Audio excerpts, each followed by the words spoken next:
بسم اللہ الرحمن الرحیم۔ السلام علیکم۔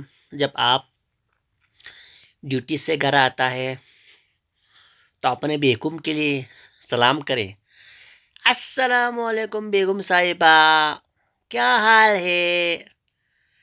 بیگم بیگم چائے شائے لاؤ، تھک کے آیا ہوں، کھانا شانے کا بندوبست کرو۔ اچھا تمہارا وہ فراق ہے نا، تمہارا وہ فراق جب تم اس کو پہنے گی تو تم کتنا خوبصورت لگے گی۔ وہ آج میں نے ادھر دکان پہ چھوڑ کے آیا ہے، دیکھ کر پسند کر کے آیا ہے۔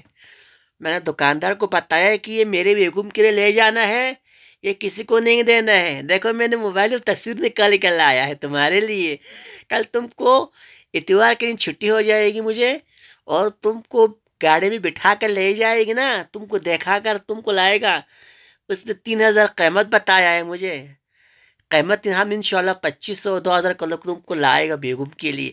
ابھی تم جلدی سے پھٹافٹ کر میرے لیے چائے لاؤ، بس تم میرے لیے کھانے شانے کا بندہ تھک کے آئے ہو۔ بیگم یار ایسا نہ کرو یار، بیگم یار کر کے اپنے بیوی کے لیے ایک دل بہلاؤ، دل بیوی کو دوستانہ تعلقات رکھو۔ بس آپ نے یہ نہیں کرنا ہے کہ بیگم تھانہ لاؤ، میں تم کو گھر سے نکال دوں گا، یہ کروں گا وہ کروں گا، تم دفاع ہو جاؤ، تم نے میرے لیے کھانا بھی نہیں رکھا ہے، یہ کیا، میں تھک گیا ہوں، بس میں یہ کرنا ہے وہ کرنا ہے فلاں۔ اس طرح نہیں، نرم نرم لہجے میں، ہنسی ہنسی مذاق میں، پیار پیار سے اپنے بیوی کو دوستانہ طور پر ماحول سے سمجھا، وہ مان جائے گا۔